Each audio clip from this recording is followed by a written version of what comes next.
All right. Well, I'm sitting a little bit this morning because I'm a little lightheaded.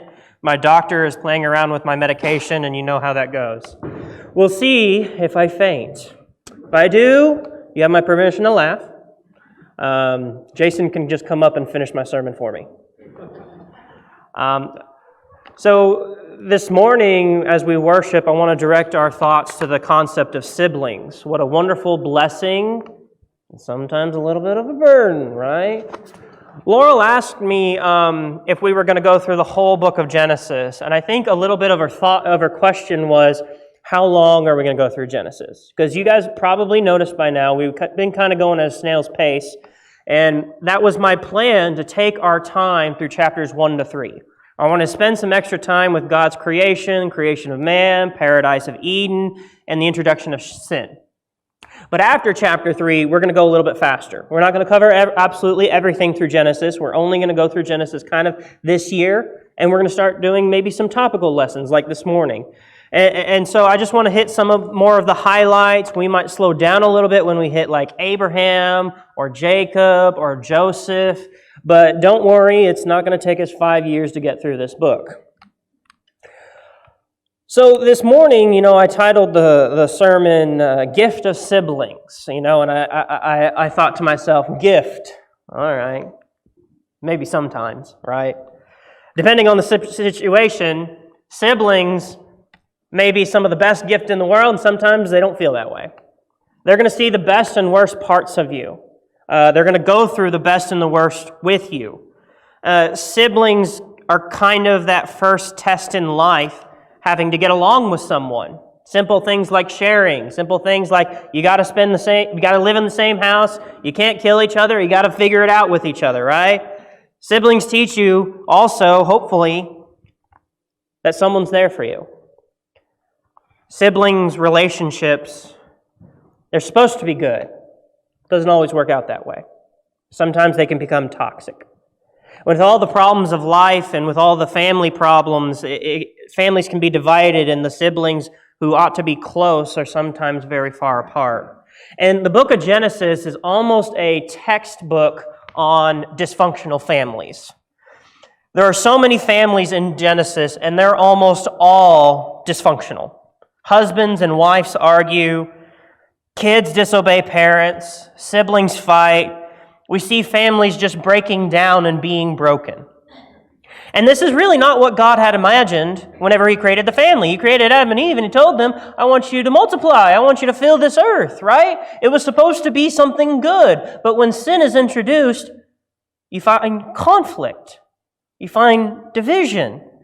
Now, my family is not immune to this in any sense. I have 2 sisters. Both older sisters. I'm the younger sibling. I know some of you are saying, that makes sense. Yes, I'm the baby of the family. My oldest sister is 11 years older than me. The other one is 9 years older than me. And so I came a lot later. And so my oldest sister kind of became my second mother for the first years of my life. And my biological father was unfaithful, so my parents got a divorce early on in my life. And through the divorce, the ugliness of that divorce, the ungodliness that we witness sometimes, and the struggles of being a one-income household where my mother worked nights, we experienced a lot together, good and bad. And as I grew older, my sisters were always there for me, but they weren't always the best influence. They were there when I needed them, and they were there to help me think things through and to help me make smart decisions, but they weren't always the best, and I don't think you can expect them to be perfect. My family has plenty of drama. Fights all the time. We raised our voice a lot. We had times where we argued. We've had times where we just stopped talking to each other for a while, and sometimes that's just part of being siblings. There have been years where we've drifted apart, but I've been trying to make an effort recently just to have a conversation with each sister once a month, avoid the arguments, and it's worked out really well, and I'm so happy to be closer to them again. Laurel has an older sister that is 3 years older. It's interesting seeing her and her sister because they look so much alike. A lot of people think they're twins, they're not, and yet their personalities are completely opposite, completely. I mean, and whenever your personalities are that opposite, you're going to have a little bit of a arguing, a little bit of conflict, right? But despite that, they still have a really good relationship, and no one can make Laurel laugh harder than her sister. Now, my family's gotten bigger. Both of my sisters have 2 boys and a girl. My oldest sister had a boy at 18, so he's only 7 years younger than me. And through certain circumstances, my sister had to move back in with us. So I was raised in the same household as my nephew, 7 years younger, and I call him my little brother, Sean. And I think one of the greatest regrets of my life, definitely top 3, is that I didn't cherish the time I had with him more. That I wasn't a better influence. And maybe I still, you can't expect me to be perfect, but I look back and I wish I had done a little bit better. And so as I try to, being in Indiana and they're in Texas, I try to talk to my nieces and nephews often to try to be a good influence on them and try to love them and try to help them make smart decisions. In this lesson, I really want us to think about this. As we serve the Lord and imitate the example of Jesus, what about our relationships? How do we give God glory in our family? How do we imitate Christ in our relationships? As Christians, we ought to be light shining in the darkness, even in our families. If you have a family full of non-Christians, you ought to be behaving differently. You need to be the one who is kind, loving, forgiving, speaking the truth gently, and seeking peace. And when we come to Genesis, you're going to see a lot of dysfunction. You're going to see a lot of what not to do when we look at these siblings. And this morning, the sermon is about siblings, but even if you don't have siblings, this is really a lesson about how we treat one another. Whenever you have a relationship with someone close in your life, how does being a Christian affect that relationship? And we're going to look at these relationships in Genesis, and you're going to see, you're like, wow, that one's bad, that one's bad, that one's bad, that one's bad. I think I counted 9, and we're just going to kind of walk through them. And basically, only one of them is a good relationship, and only one of them really has a happy ending. So, starting off with Cain and Abel. The first natural-born human beings in the Bible.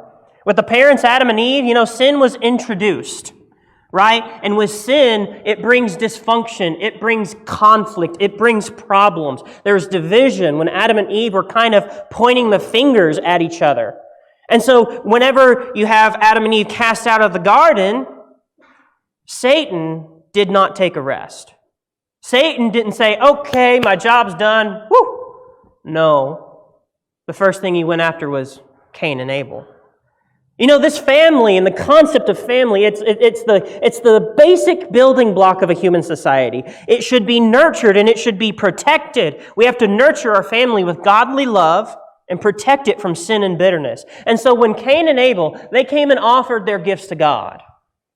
Well, God liked Abel's gift, but not Cain's. And Cain didn't respond well. He was disappointed. I think it's right to be disappointed here, but his disappointment turned to jealousy, turned to anger, turned to hatred, to where he deceived his brother and then murdered him. He let that anger fester and build, and he literally had a direct conversation with God. The scripture we read was God saying, hey, Cain, I see you're mad, but guess what? You're being tempted right now. You need to control this. And that didn't even calm him down. He takes his brother into a field and kills him. In our relationships, I feel like we see this sometimes. You get angry. Maybe you had a good reason, maybe you don't. But sometimes that anger festers. That frustration builds. At first it was a little bit of disappointment, then it became jealousy. Then the jealousy became envy. Then the envy became frustration to anger, and it just builds and builds and builds. You have to cut it off at the source. We have to avoid that bitterness. Family members, we're going to have instances where we are upset with one another. That's just life. But we have to make sure it doesn't build. We have to be committed to moving beyond the anger. We have to forgive. Ephesians says it well. It says, let all bitterness and wrath and anger and clamor and slander, all of those things, let all of it be put away from you, especially along with malice. So all those things, bitterness, wrath, anger, clamor, slander, malice, all the angry words you can put in, all the words about conflict, just put it away. And I think everyone who has a sibling knows what it's like to want to kill your sibling, right? Hopefully not literally, but I think sometimes we know what it's like to be like, I just wish they weren't around right now. But hopefully you didn't let that build. Hopefully you can manage your frustration and anger. And I want to really point this out of the story of Cain and Abel. So Cain kills his brother, and God asked him this very important question. He said, where is Abel, your brother? And Cain kind of scoffs, like, I don't know, am I my brother's keeper? Can you imagine giving attitude to God? You see, I think when God asked this question, where's your brother, he's kind of establishing a point. You should be looking out for him. You know, Cain scoffs at the idea, like, what? I don't need my brother. I'm not in charge of my brother. My brother is the shepherd. He keeps the sheep. Do I keep my brother? Am I the shepherd's shepherd? I'm in charge of the field. I'm the farmer. I work on the harvest. Abel's not my problem. But the very question asked by God, I think it really does imply to us that to some degree, you do have a responsibility to keep an eye out for your siblings. And I think this question is really important for us today, to the attitude of how you look at your family. I think this question implies you should be looking out for them when you can. To take time to look after the people God has placed in your life, family or not. To show some care. Because at the end of the day, you don't get to choose your family. God puts you in your family for a reason, and you got to figure out what that reason is. Your family is God's gift to you, and sometimes God gives gifts through trials. But your family's a gift from God, and you are God's gift to your family. When you treat your family well, God is pleased. You know, how your family treats you, that's between them and God. But how you treat your family, that's between you and God. We move forward in the book of Genesis. We find Shem, Ham, and Japheth. So we know Noah, and these are Noah's 3 kids. So Noah builds the ark for the flood, and that's such a big construction project. I think it's reasonable to say that his brothers helped him out with that. And they were included in the ark. And then there's this, they have the whole flood. They're in the ark. The flood subsides. They have their rainbow. They get to this new world that's basically empty. And you have this small instance at the end of chapter 9 where Noah does something wrong. He plants a vineyard because he's a farmer. He gets some wine. He has too much, and he's drunk. He lays in his tent naked. Now his son Ham goes into the tent and sees this. He goes and tells his brothers. Now, based upon Noah's reaction, there might be something more included there that we don't really read about. But whatever it was, at the very least, he was mocking his dad and disrespecting him. He went to his brother and said, "Hey, look at Dad. He's naked in the tent. Ha, ha, ha, ha." His father was really at a low point. And maybe in a time whenever his father was vulnerable and exposed and needed help, his son's reaction was to humiliate him, to mock him, to take advantage of him. And the 2 other brothers, they didn't do this. The 2 other brothers were really respectful. They covered their father so that he wasn't naked, but they did it in such a way where they wouldn't see their father's naked. They walked backward with a cloth over their shoulders. They were very respectful. But you see that dysfunction, the lack of respect. God wants us to honor our father and mother. Family needs to respect one another, not mock one another. And I think, families sometimes joke with each other, but sometimes in our joking, we forget each other's feelings. Maybe he wasn't trying to really disrespect his father, but he did. And I think as we joke as a family, we got to make sure our jokes aren't hurtful. And it's easy to be with someone for so long that you think, well, they just have to get over it. But that's not a Christian mindset.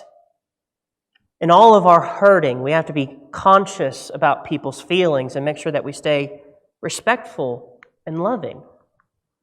We see Abraham and Lot. Now, Abraham and Lot are not brothers, but they're really the only healthy relationship in Genesis, so I kind of included them. Abraham was an uncle to Lot, and almost it seems like an adoptive father, maybe a father figure, and in this culture, the relationship between cousins, nephews, uncles, nieces was a lot closer. They considered cousins to basically just be brothers. And so Abraham and Lot are very close. In chapter 13, what you see is that they're traveling together. They have this nomadic lifestyle where they live here, pack up, and live here. But the two of them had amassed this large wealth and livestock. And it got to the point where they couldn't be together. There wasn't enough land to support both of their livestock while they were together. And Abraham and Lot, there was some conflict among their people. And Abraham says this, and I think this is a really important thing to see. Abraham says to Lot, "Let there be no strife between you and me, for we are kinsmen." And that's kind of the attitude I'm trying to hit on this morning. We shouldn't fight. We're relatives. I don't want there to be this constant conflict between us. Why? Because we're family. And family might argue a little, but we shouldn't have a consistent conflict and divide. And so Abraham said very respectfully to Lot, "You know, Lot, I don't want our relationship to get worse, and I don't want us to argue, so maybe we need to part ways a little bit." That was very mature for him to say. And he said, "Lot, you go ahead and pick where you want to go, and I'm going to go the opposite way." They had peace and unity. But just because Abraham and Lot separated doesn't mean they weren't willing to be with each other, because the next chapter, Lot gets in trouble. There's a huge war with like 10 different kings. Lot gets caught up in the middle, and so what does Abraham do? He gets all of his men, and he injects himself into this war, beats everyone, and saves his nephew. There was peace, there was unity, and when needed, they supported each other. They helped each other. When Abraham saw his relative needed help, he jumped into action. That's the ideas we're looking for. You see, Lot's daughters, I'm not going to hit on this much. You want to read it for yourself, go for it. The next set of siblings is Lot's daughters. So Lot, he parted ways with Abraham, and he went to live in the town of Sodom. And you might remember the town of Sodom for being a very evil city. They escape from the judgment of Sodom. God punishes Sodom, but he rescues Lot, and Lot takes his sisters or his daughters with him. And I think this is a great example of the influence upon the people you live with. When Lot escaped Sodom with just his daughters had been corrupted, and they committed evil actions. They conspired together. They came up with this plan together to do something wrong. They deceived their father, and then they mistreated him. Siblings are supposed to be with each other, and when your sibling has a bad idea, you should be the one saying, "Let's not do that." You know? You should be the one who says, I think this is not really a good idea. You should be the one saying, "Let's try to do something better," encouraging them to do good. That's not what you see with Lot's daughters. If you want to read it yourself, go for it. Isaac and Ishmael. God had promised a child to Abraham and Sarah, but Sarah was getting impatient, right? And so this impatience leads to a lot of trouble. And she was tired of waiting, and so she said, "Okay, Abraham, why don't you have a child with our handmaiden Hagar? You know, where could this go wrong? Asking your husband, hey, could you have a kid with someone else and we'll just consider it our kid? I mean, where could that go wrong?" Well, whenever Hagar conceives, Sarah, turns out she didn't like it. She was jealous. And so later on, Abraham finally got the child he was promised, Isaac. And at one point in this big feast that they were celebrating about Isaac, Ishmael mocks Isaac a little bit, which is his half-baby brother. And he was only 13 at the time, so I'm not sure how much guilt you want to put upon him. It's important not to mock our siblings. But really, at the end of the day, the problem here stemmed from the parents' decisions. Because Sarah was impatient. because Sarah introduced another person into their marriage, saying, Abraham, why don't you have a child with this woman? And thinking, oh, there won't be any trouble if it's this woman's kid, but it's effectively our kid. I mean, this was just a boneheaded idea. This is important for parents, though. I think the lesson you get out of this is, and there's several other instances you'll see this, the kids are going to be dysfunctional when the parents are dysfunctional. The parents' problems trickle down to the kids. If the parents have conflict, the kids are going to have conflict. A lot of these sibling problems begin with the parents. If you want healthy children with healthy relationships, you got to start with your marriage first. And our problems, they didn't just stay here.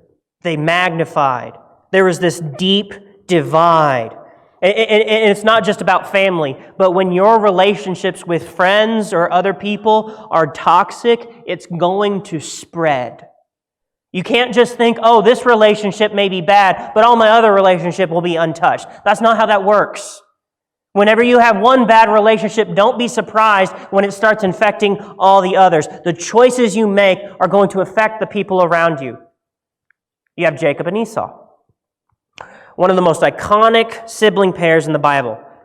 Jacob kind of becomes the center focus of Genesis for about 7 chapters, and his story is just filled with lying, cheating, running away. He starts off by convincing his brother to give him the birthright, and then he steals again from his brother the father's blessing. And one of the biggest problems I see here was the parents. Because the father had a favorite kid, and the mother had a favorite kid. That favoritism is going to show up in their relationship between the two. Whenever Jacob's wife, Rebecca, if I'm not mistaken, she convinced Jacob, and she made up this plan to steal from her brother. And there's even a verse in there where Rebecca says, I lost one child, I don't want to lose the other.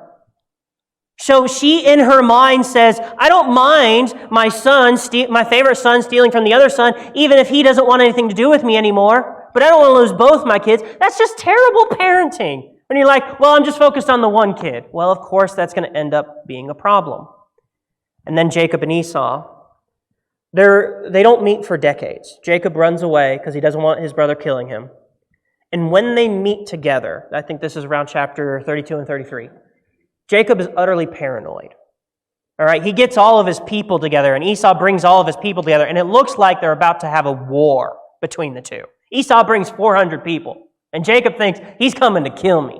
And so Jacob lines up all his people so they're ready to fight and run away.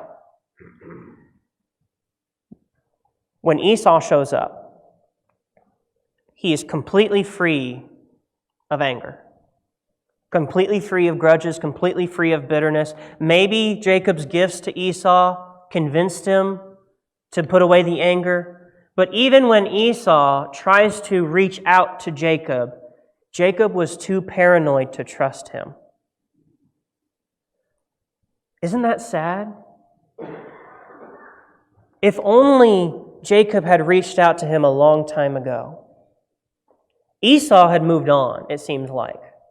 Either that or he was very clever in lying. But that was maturity for him to move on. And Jacob, what he does is he just always run away. Every problem he has, he just runs. If there's any danger, he just runs. He never confronts his mistakes. And confronting your mistake includes apologizing. It takes a courageous person to apologize, to admit your mistakes, to ask for forgiveness. And Jacob, he only apologized when he had to, when his back was against the wall, only decades later. And even then, you never see them recreate this relationship. You never see them develop trust. And these kind of things don't please God. And they never meet again until they have to bury their father. That's not the kind of relationships we want. You have Rachel and Leah, a pair of sisters. Here are a couple of sisters who share a husband. Sounds like a great idea, right? Every time you see polygamy in the Bible, it goes terrible. Absolutely terrible. And Genesis has that in spades. But the father tricks Jacob into marrying both daughters. I don't understand how, but he has a favorite. He has this one he's in love with, and he's just stuck with the other one, right? And Leah, not the favorite, was bearing children. Rachel, the favorite, was not having children. And you see in the course of all this that they're trying to win the love of their husband by having children, which is not a good idea. And so Leah, not the favorite, is trying to have all these kids, hoping that finally Jacob will love them. And Rachel, being jealous of her sister, says, okay, Jacob, have a child with my handmaiden. Great idea. And then Leah, whenever she stops having kids, she says, okay, Jacob, you have a kid with my handmaiden. Great idea. 1 man, 4 women. How can this go wrong? And at one point, they're practically selling Jacob. And they said, well, you do this for me, and I'll let Jacob spend the night with you. And at one point, okay, so one of the kids is named Naphtali. Naphtali, the word, means wrestling. And I think it was Leah who named her child Naphtali, and she says, it's because I have been fighting with my sister and I have won. She named her kid after her sibling rivalry. You know, they're taking things that are important, that should be precious, like the names of your children, like spending time with your spouse, and they're turning it into this competition. That's what I see here. They're competing. Now, isn't that common? Not the polygamy part, but isn't it common for siblings to compete? It's natural, honestly, and it's not necessarily wrong to have this competition. But I think whenever your competition starts turning precious things into a competition to hurt one another, whenever you have this jealousy, you know, that competition turns unhealthy when it's filled with bitterness, when you're trying to hurt each other. And I think we can avoid a lot of this if you just do one thing, only have one spouse. All right? The way God designed it is best. Second to last one we have, Dinah and her brothers. This story is about brothers and sisters. What you have is the daughter of Rachel and Leah named Dinah. She was assaulted by a man. She was forced to go to bed with this man, and then that man wanted to marry her. And I can't imagine being in this situation. The brothers of Dinah were extremely angry, rightfully so. They wanted blood. But Dinah's father, Jacob, was trying to think things through. I mean, he was kind of in this impossible situation. And he agreed to give the hand of Dinah to the man and to merge these tribes because Jacob is thinking to himself, we can't go to war. We can't wipe out this entire tribe because all the other tribes are going to notice and they're going to think that we're just warmongers and then they're going to come after us. In this culture, I think he's trying to make the right decision. In our culture, the decision would be much different. But the sons were not okay with their father's decision. Instead, they schemed. They convinced this tribe to put themselves in a vulnerable position. And when the time came, Simeon and Levi went and killed all the men. And I think I get from this, I think it's important to think things through. When you're hyped up on emotion, it's important to try to be rational. And a lot of troubles in families comes from not thinking things through. When it's our families, emotions run hot. When we're close with people, you get more angry, you get more passionate.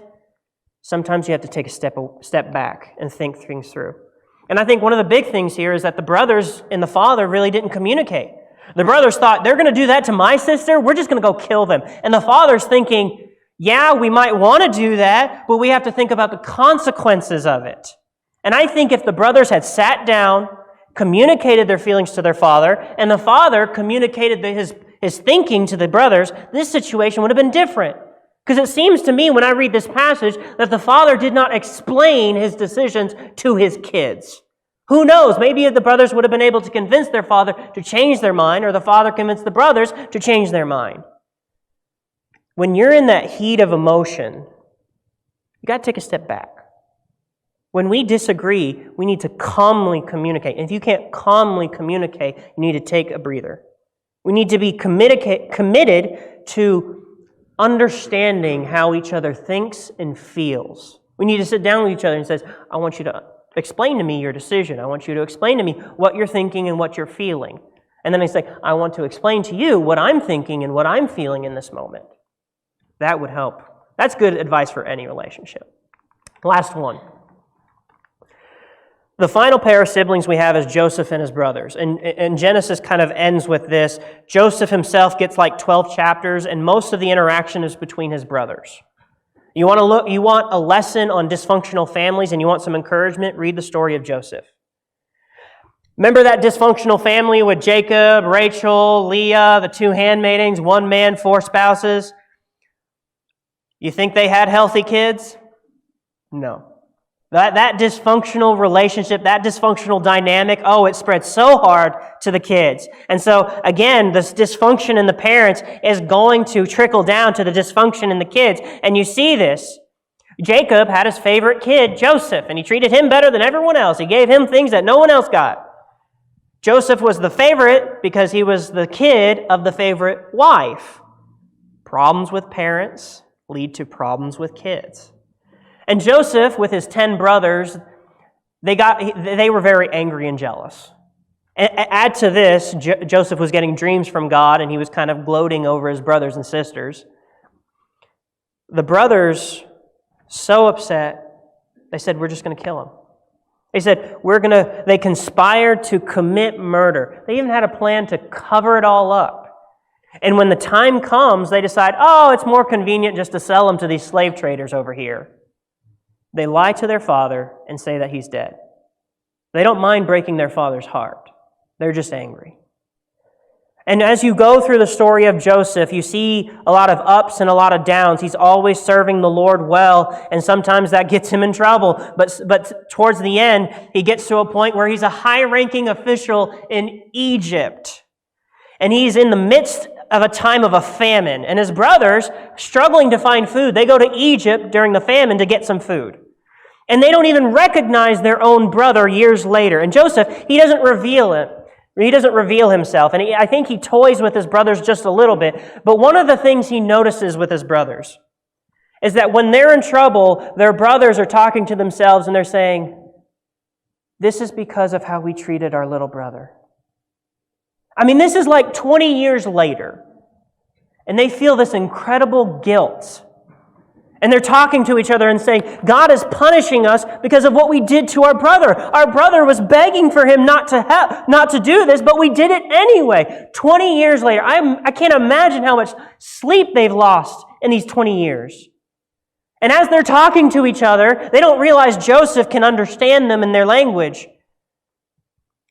And Joseph witnessing this. And a lot more happens, and I encourage you to read it all. But Joseph finally reveals himself to his brothers. And he's in a position where he could just have them killed like that, but he doesn't do that. He moves beyond the past. He uses the power he has been given to save his family. He looks back at all the evil that his family did to him, and he now knows that God was working through it to produce something good. And this is the highlight that Genesis ends on. And I think it's such a fitting highlight that in all the evil that happened, in all the terrible moments, especially when the people closest to you are hurting you, abusing you, and mistreating you, Joseph said, you know what? God was with me the whole time. He had faith in God, and he said, God put me in the right place. And even though you guys were trying to do evil, God was doing something good.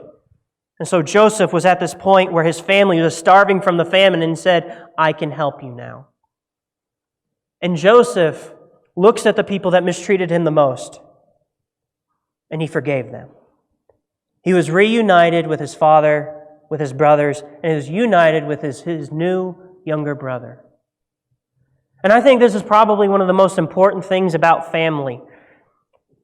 We have to move past the mistreatment. It's hard when you grow up with someone because you say, I remember 7 years ago when you did this. Yeah, well, 8 years ago you did this to me. Yeah, well, 10 years ago both of you did this. right? You have this rich past, and the more you spend time with each other, the more mistakes you're going to make towards each other. And the only way a family, or really any relationship, survives is moving past it. This is how a relationship survives. This is how a family stays strong. This is how marriages stay strong. This is how friendships stay strong. If you want a healthy family, a healthy marriage, healthy friendships, you have to forgive. And Joseph was able to forgive because of his faith in God. He knew, no matter how he felt, no matter what happened to him, God is still good. That God never abandoned him. And that God can produce good things even out of bad events. And because his faith in God was so strong, he looked at the people who abused him and he said, it's fine. It's all in the past. It's forgiven. Let's be friends again. And so when you walk through all of these examples, you really learn about relationships and the things that get in between relationships.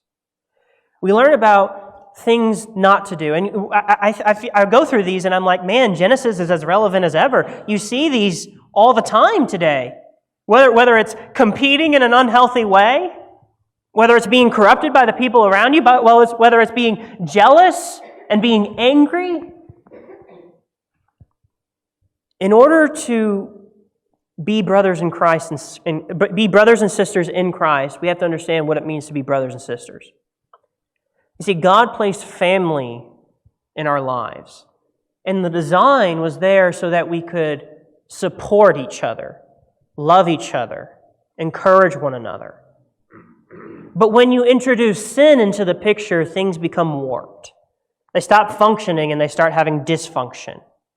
And in all these instances, in your family, whether it's your siblings, whether it's your parents, whether it's your kids, or whether it's just your close friends, or whether it's this church here, Christians need to be separate from the dysfunction. Easier said than done, I understand. But that needs to be our commitment.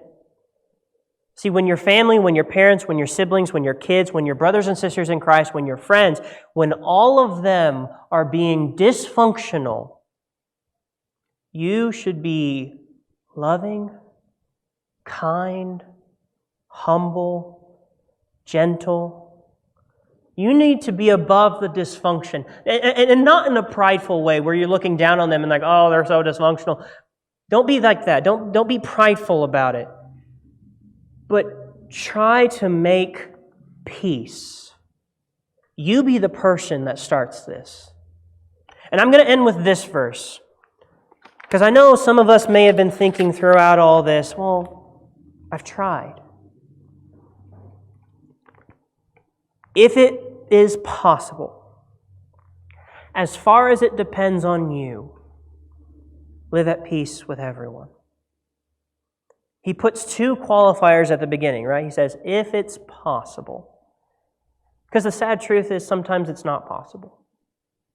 He says, as far as it depends on you. If there's going to be conflict in a relationship, don't let it come from you. If there's going to be peace in a relationship, let it start with you. Because I said it before, and we say it again.